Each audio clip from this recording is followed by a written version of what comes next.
E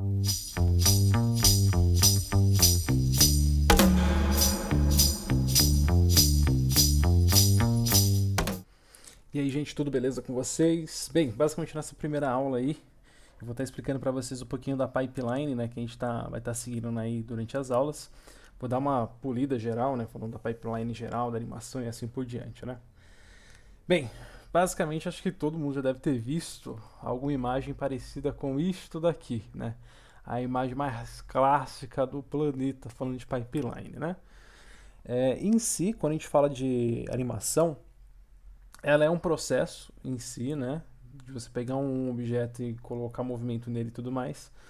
Mas quando a gente fala da produção de uma animação, aí o negócio fica louco, né? Quando a gente fala de produção, a gente tem basicamente três grandes tópicos, né? Que a gente costuma chamar de pré-produção, produção e pós-produção. Sendo que o processo de animar só está no processo de produção, né? Então imagina o seguinte, né? Alguém vai lá, tem alguma ideia, fala, quero animá-la, quero fazer uma série ou um longa-metragem daquilo, né? Então o cara vai lá, basicamente, pega aquela ideia, começa a colocar em uma história, né? Então ele vai desenvolver um roteiro em cima daquilo. Muitas vezes o roteiro pode se dividir em várias partes, né? Acho que isso não vem tanto ao caso, né? Mas assim que ele tem um roteiro definido, ele passa para um storyboard, ele já faz o enquadramento de cada um dos quadros, passa uma sensação melhor de movimento e assim por diante. Lembrando, quando eu digo movimento, é sim a distribuição do personagem naquele quadro, né, em si. Depois disso, ele faz o animatic, pega todo aquele storyboard, coloca uma sequência já, né, fazendo um vídeo e distribuindo o tempo para cada uma daquelas cenas básicas. Depois disso, ele passa para o design, onde vai ser feito diversos concepts, né, daquele personagem, concepts do local, cenário e assim por diante, né? Tanto o personagem como o cenário é feito naquele momento. E daí, no caso, logo depois de sair do design lá com todos os concepts perfeitos, né? Ele entra no layout, né? Dentro do layout é quando ele vai começar justamente já a pensar como que vai ser a distribuição total da cena, né? Porque imagina o seguinte, você vai ter um cenário onde vai ser uma casa, né? O layout, ele vai começar a pensar onde vai ficar o sofá da casa, onde vai ficar a porta para entrar na casa, onde vai ficar, sei lá, o vaso do lado do sofá e assim por diante. Ele literalmente, no caso, o cenário seria uma planta abaixo, mas o personagem seria tudo background e assim por diante, para você compor melhor as cenas e assim por diante. Bem, no caso do RD, é uma coisa que a gente chama de departamento de P&D, né? Traduzindo ao nosso lindo pé da letra, né?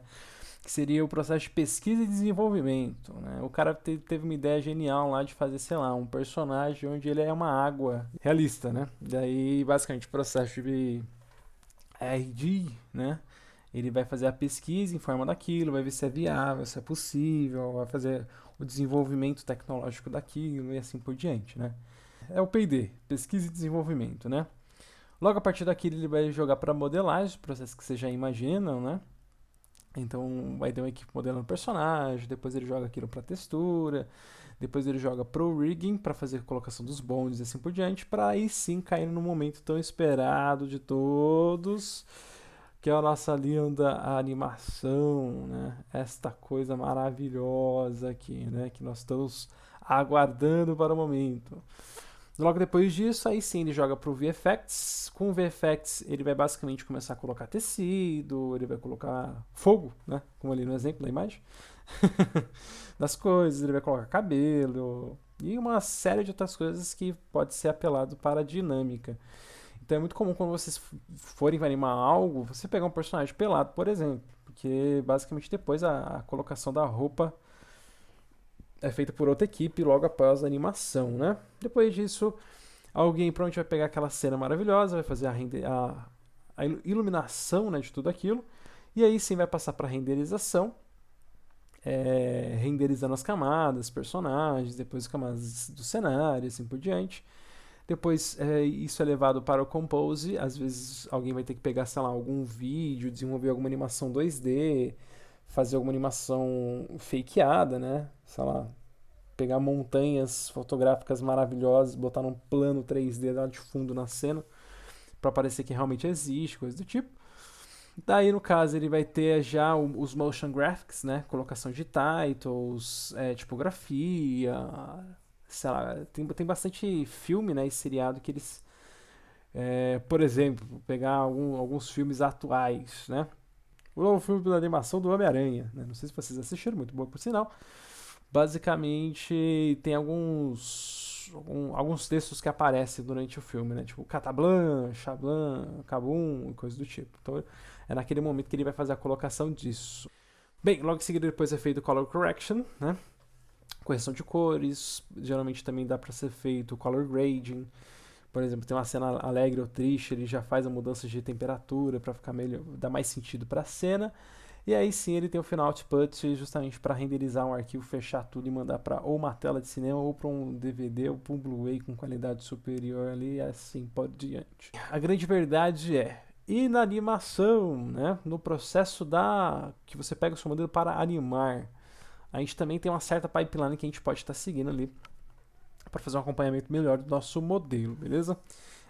Eu vou falar um pouco da minha pipeline. Várias pessoas têm sua própria pipeline. Pipeline é uma coisa muito pessoal, cada um tem a sua. Vocês podem acabar vendo minha pipeline, curtir algumas coisas, aderir ao de vocês, curtir de outro artista, aderir coisas desse outro artista de vocês também, e assim por diante, até vocês sentirem uma maneira confortável de trabalhar, beleza? Tanto que vocês vão ver que dependendo do projeto, a minha pipeline costuma mudar um pouco, beleza?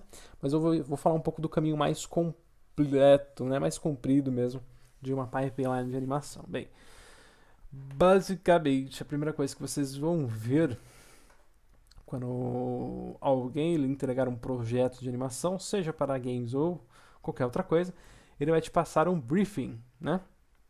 Então tudo é iniciado numa coisa chamada briefing, né?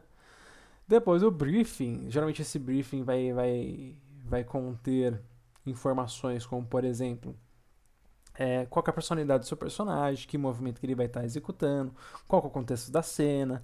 Às vezes, por exemplo, sei lá, você vai pegar um personagem, uma criança, vai ter que fazer ela andando por algum lugar, né? Imagine se alguém passa um briefing e fala, você tem que pegar essa criança e fazer ela andando até aquele outro objeto. Você fala, beleza, vou animar ela andando até aquele objeto. Sendo que, na verdade, você não pode pensar dessa maneira. Tem muitas coisas que você deve pensar. Como, por exemplo, a criança, ela é feliz? Ela tá feliz? Ela tá triste? Ela sabe andar? Ela não sabe andar? Ela vai andar cambaleando? Ela vai andar se rastejando? Alguém vai tacar ela no objeto? E assim por diante. Além disso, você pode pensar, ela vai estar usando sapato? Ela vai estar usando um sapato maior que o pé dela? Ela vai estar descalça? Porque tudo isso vai alterar meio que o jeito que ela vai andar, por exemplo, né? Então, o briefing é uma parte muito essencial no projeto, né? Se vocês tiverem uma mega uma sorte, além do briefing, vocês irão receber algo como algum storyboard, né? Ou talvez até um animatic, né? O pessoal costuma mandar já direto animatic de vez o storyboard, né? Então vai ter um animatic, né? Animatic basicamente é aquilo que eu estava dizendo para vocês, que é o storyboard animado ali já com o tempo, né? Por exemplo, se algum cliente passar um animatic para vocês, vocês deverão se basear inteiramente naquele animatic, respeitando, né, todo o tempo dado por ele. Então, se a cena tem 1 minuto e meio no animatic, você vai ter que fazer uma cena final em 3D que demore o mesmo tempo, ok?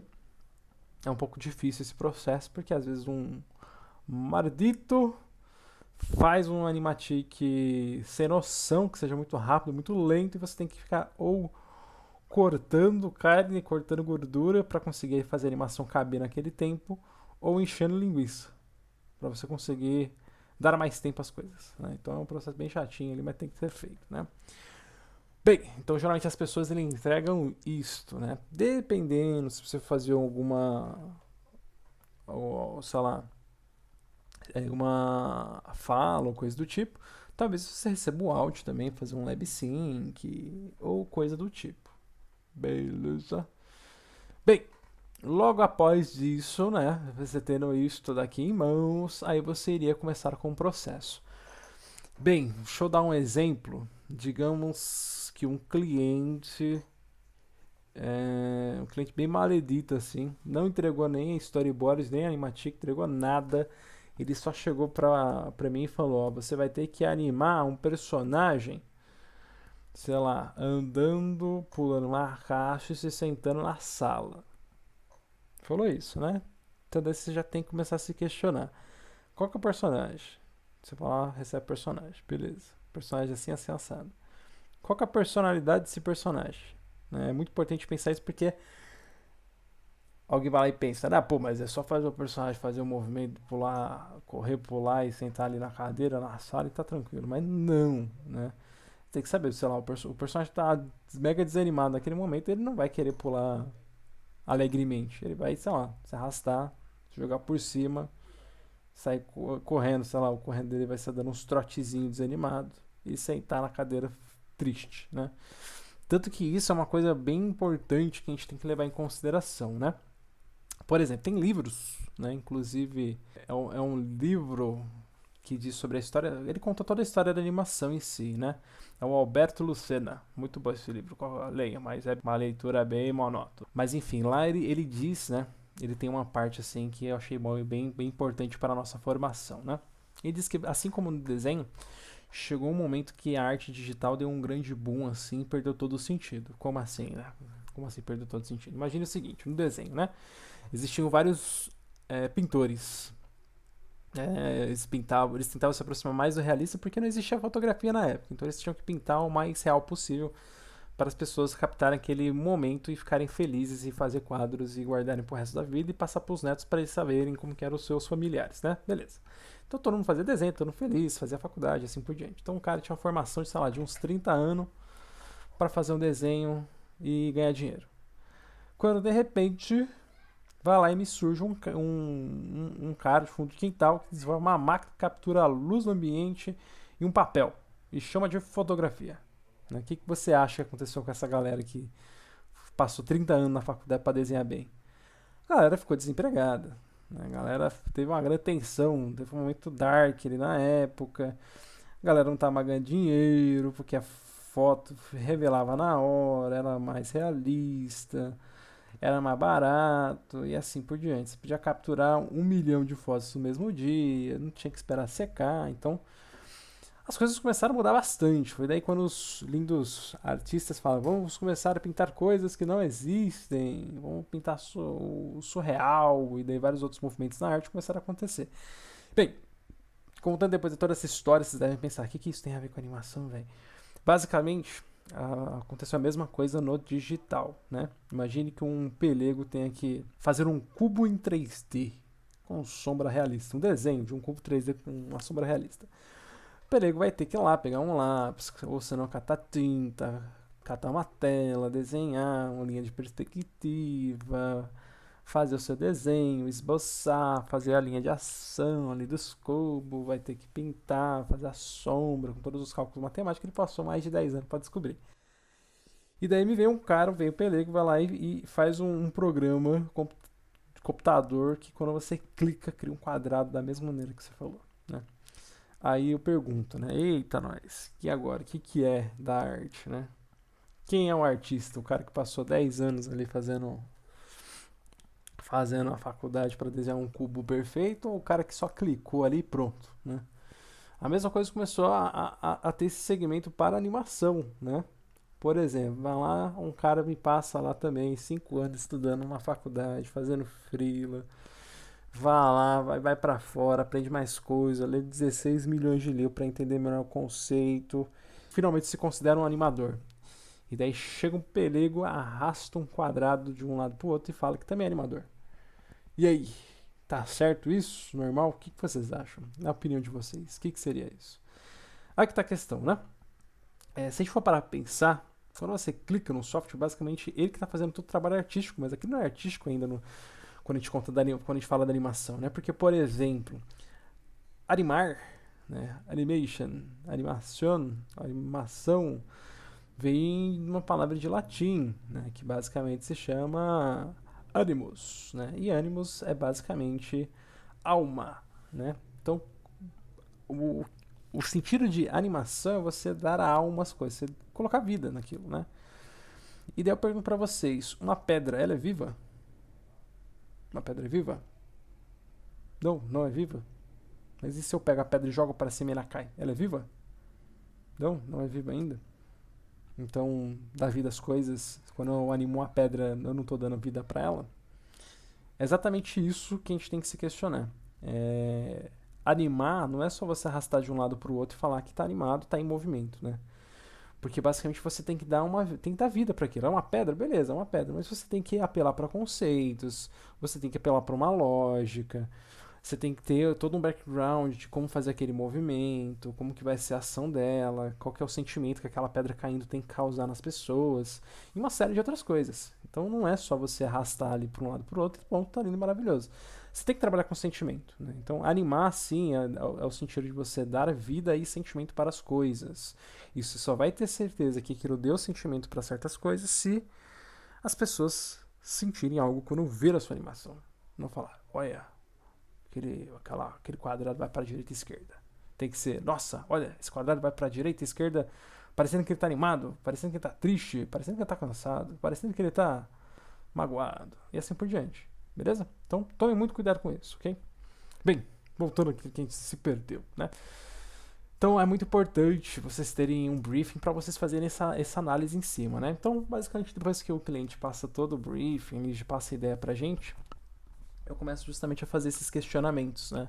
Eu elaboro basicamente um logline, né, do personagem, do que ele vai ter que fazer, né? Então, o que é um logline? É sei lá, um texto de 5 linhas que você consiga explicar tudo da cena.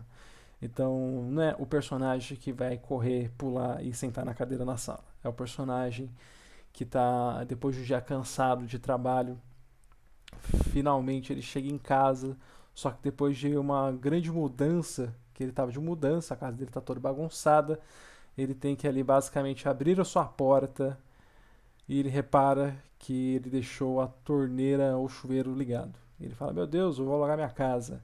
E daí basicamente ele tem que sair correndo, pular por uma caixa, ele corre até o chuveiro, desliga, e daí sim ele se senta na cadeira cansado.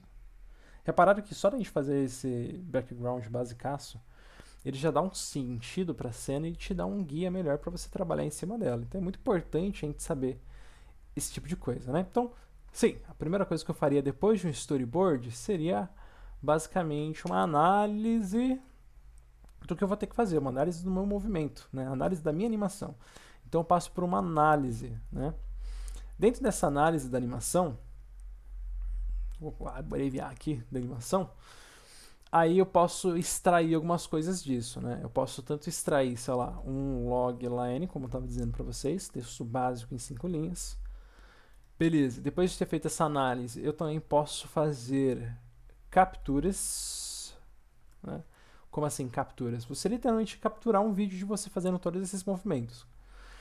Então imagine que você vai estar lá, vai falar pro seu amigo, irmão, papagaio, cachorro, pai, mãe, segurar uma câmera e você vai tentar agir como um personagem.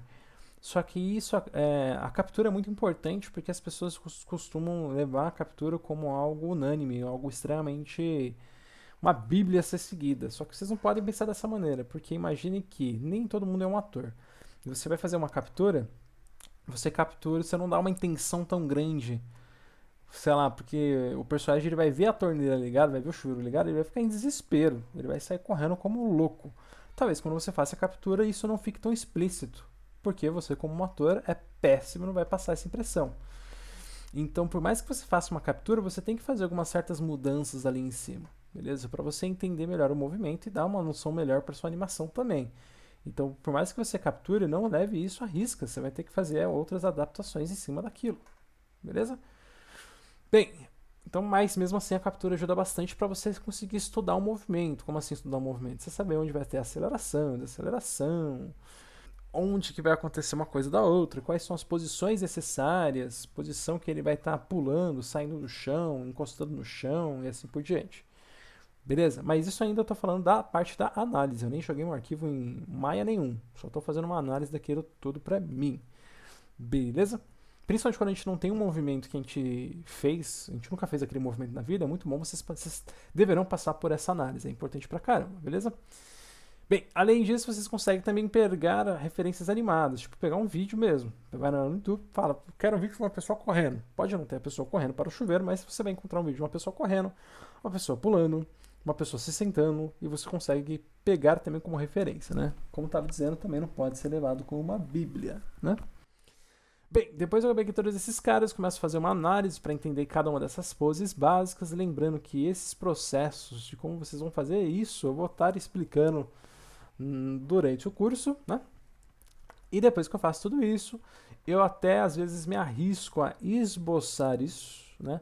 Faço sketch mesmo, isso aí. É como eu estava dizendo, eu tenho uma base de 2D, então eu sempre gosto de esboçar mesmo, alguns movimentos em 2D mesmo, com boneco palito, com esboço, rabisco, bolinha que parece quadrado, só para você ver a intenção da cena, ver a intenção dos movimentos, aceleração, desaceleração, o tempo que cada coisa vai durar. Porque com o sketch é muito rápido você fazer as coisas, né? Às vezes você vai posar o 3D, você tem que se preocupar em mexer no Y, no X, no Z, e você vai acabar perdendo muito tempo. Então eu gosto de fazer esse sketch em 2D. Acho que é um pouquinho mais proveitoso. Você não precisa fazer animação já totalmente fluida, só uns quadros-chave mesmo para você entender, interpretar melhor o movimento, né? Beleza, daí feito esse sketch, e daí sim eu acho que a gente já está bem preparado para executar o movimento, né? Lembrando que se for um movimento que você nunca fez antes, é normal você passar por esse processo e voltar nele algumas vezes, né? Você vai lá para o 3D, fala, vou para o 3D, estou lá no 3D lindo e acaba se perdendo, acaba vendo que o processo está muito dificultoso. E daí você tem que voltar e estudar novamente cada um desses pontos, né? Bem, como já dizia uma pessoa muito inteligente, né? Talvez pessoas irão pegar essa referência.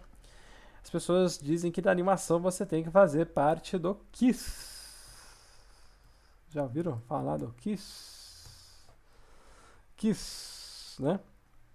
Isso é uma frase que tem no nosso lindo livro do Richard Williams, né? Um manual da sobrevivência. Vocês são obrigados a lerem ele, tem muitas dicas boas. Mas seja 2D é muito bom para vocês terem uma boa noção, né? Basicamente, o que significa isto, né? Keep it simple, né? Seu stupid. Então, mantenha as coisas simples, seu estúpido, né? Não tente complicar as coisas. Se você vê que está complicado é porque está errado, né?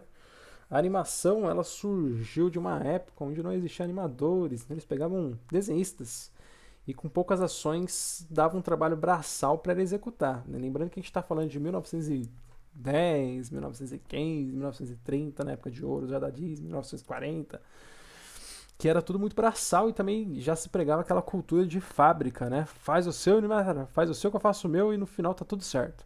Então é bem modular essas coisas. Tanto que acho que até hoje, né? Se você está fazendo alguma coisa e você está achando muito dificultoso dentro da animação, é porque você está fazendo errado. Porque a animação ela tem que ser bem processada, saca? Você tem que fazer um passo e já entender qual que é o próximo passo que você vai dar. E assim por diante. Por isso que eu gosto muito de temar nesse momento aqui, beleza? Eu acho que é muito importante vocês perderem um pouco de tempo fazendo uma análise do que você tocar tudo no mar e tentar deduzir as coisas e sair tudo errado, ok? Bem, aí sim, depois de feito tudo isso, você já tem uma análise tudo linda e maravilhosa. Aí sim é hora de você fazer o tão esperado, sonhado layout, né? O que seria nosso layout, né? O layout basicamente seria o momento que você ia pegar o seu lindo rig, né, que o cliente passou, jogar na cena, pegar o cenário também, jogar na cena, pegar as props que o personagem vai interagir, jogar na cena também, e começar a animar, né? Só que daí o que acontece? O processo de animação também tem algumas coisas que a gente tem que ser extraídos e também vocês podem separar isso da análise da animação, né? Bem, acho que a maioria de vocês deve conhecer esse processo, porém eu vou refalar ele, né? Eu tô lembrando que eu vou aprofundá-los nos próximos tópicos das aulas, né? Bem, mas basicamente depois que você fez o seu layout, você vai começar a posar o seu personagem. Só que lembrando que a animação é feita por poses, né? No 3D você vai fazer várias poses, elas vão se interpolar entre si, você vai ter a animação linda e maravilhosa, né? Bem, basicamente na minha pipeline que eu utilizo, a primeira coisa que a gente vai fazer é uma coisa chamada de keyframe, né? Que é esse tal bendito keyframe, né? O keyframe é o seu quadro-chave, né? É justamente a posição-chave da sua animação, né? Falando em poucas palavras, lembrando que eu vou aprofundar mais esses assuntos, o keyframe é justamente o ponto da sua animação que vai mais passar sentimento, né? E vai te dar um guia maior. As pessoas têm o costume de falar que tipo, é o começo e o final da animação, mas eu gosto de pensar que são pontos importantes da animação, beleza? Então, por exemplo, quando o personagem ele vai jogar, ele, por exemplo, vamos voltar, né, pro tema do personagem correndo pulando sobre caixas, desligando o chuveiro e sentando na cadeira do sofá. Cadeira do sofá não, cadeira na sala. Qual que seria o momento que ele fosse olhar pro... Ele acabou de abrir a porta. Ele olhou ou escutou o som do chuveiro. Qual que seria a ação, né? Qual que seria a posição corporal dele que mais expressasse esse movimento, né? Então você tem que pensar exatamente dessa maneira. Beleza, esse é um ponto muito importante, né, na cena, porque ele vai estar... é o ápice ali do movimento, né? Então ele vai estar ali surpreso com o som, né? Se a gente for pensar, antes disso também é um ponto muito importante. É o momento antes dele ter descoberto todo esse desastre na casa dele, né? Então é um momento neutro, que ele vai estar abrindo a porta, né? Então justamente a gente também já tem que pensar numa pose ali que represente aquele momento. Então os keyframes é justamente dar dicas de como é feito o movimento. São as partes importantes de um movimento. Se você for pensar em um quadrinho, é mais ou menos isso. Quando será um quadrinho, você vê de um quadro para outro, você consegue deduzir o movimento. O keyframe tem mais ou menos essa lógica, né? São fatores importantes na sua animação. Beleza? Logo depois do keyframe, a gente passa para outros procedimentos. Aí vai entrar um caos, porque várias pessoas têm o costume de chamar esses termos diferenciados. Eu vou falar um pouco dos termos voltados para animação 2D e vou traduzir para 3D. Só para vocês terem uma referência melhor, né?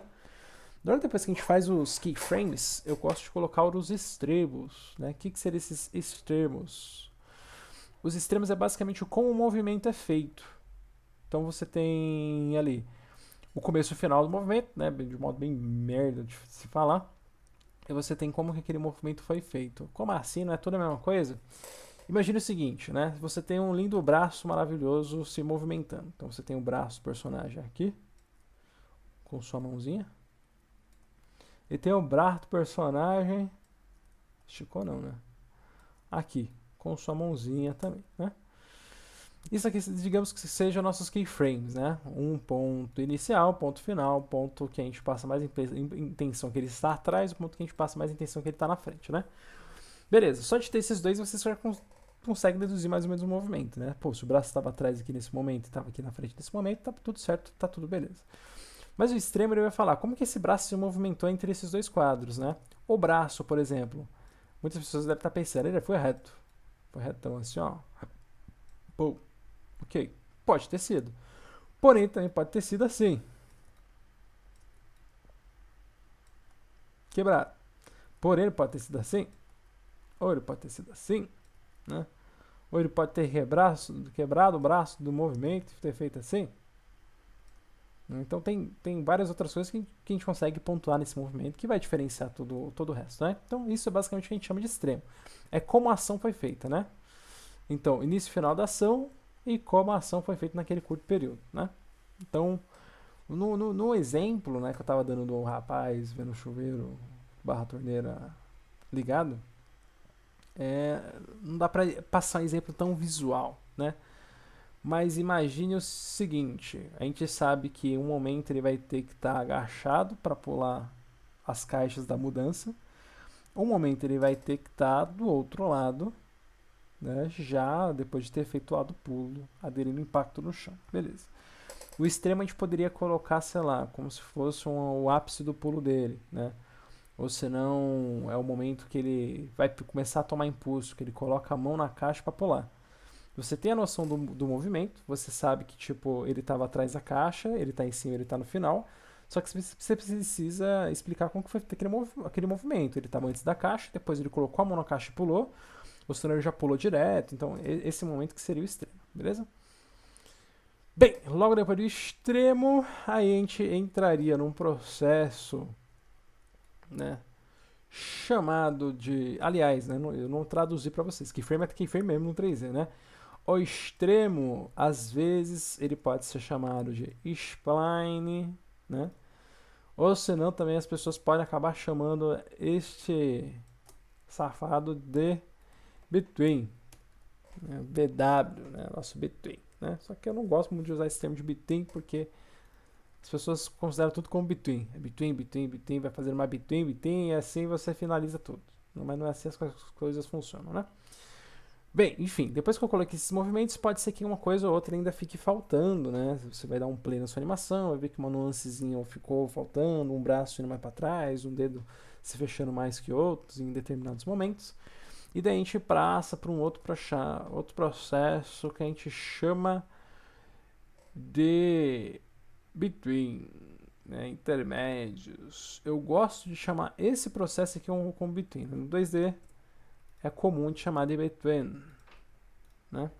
Nosso between pode ser chamado de vários outros nomes também, né?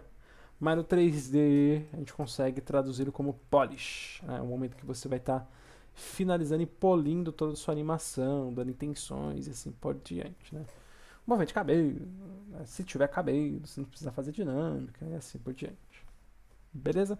Então geralmente a gente passa por keyframe, extremo, between. Daí depois disso, aí a gente vai ficar aí num processo eterno de polish, de muito polish, né?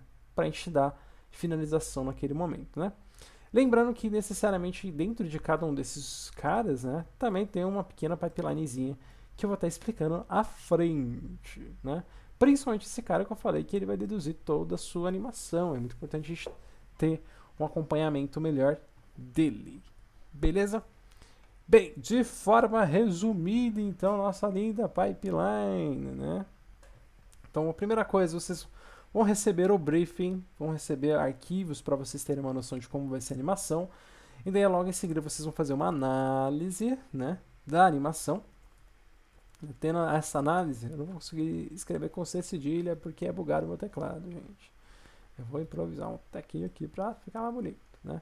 Depois de vocês ter feito esta análise de animação, aí sim vocês vão cair para o processo que é do keyframing, depois para o processo de spline e depois para o processo de polish.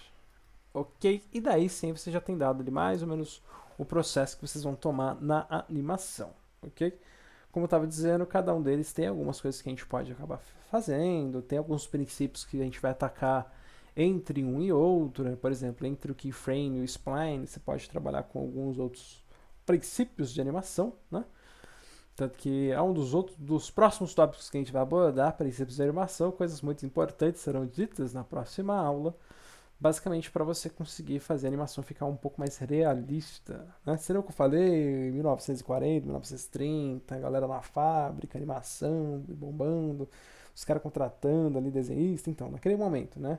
Eles desenvolveram alguns princípios para te dar umas dicas do que você tem que levar em consideração para tocar o projeto, beleza? Bem, mas de curto e modo grosso, basicamente é esta aqui a nossa pipeline, ok? Bem, basicamente é isso, gente. Espero vocês na próxima aula. Até mais, espero que vocês tenham gostado da nossa aula de pipeline.